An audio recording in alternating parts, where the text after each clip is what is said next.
কিরে বল্টু, শোন একটু। হ্যাঁ বলো। বলছি, তুই শুনলাম নাকি যে তুই এসি নিয়েছিস? হ্যাঁ গো কাকিমা, এত গরম না, গরমে থাকা যাচ্ছে না, মুহূর্তে থাকা যাচ্ছে না, তাই জন্য ভাবলাম আমি এসিটা নিই। ওহ, এখন আমি খুব শান্তিতে ঘুমাচ্ছি। 1000টা টাকা দিয়ে ডাউন পেমেন্ট করে আচ্ছা। ব্যাস ওরা চলে এলো এসি লাগাতে।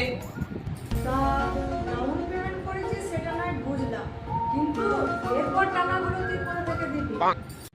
টাকা টাকা কে দেবে? 3 মাস টাকা না দিলে এমনিতে কোম্পানির লোক এসে তুলে নিয়ে চলে যাবে।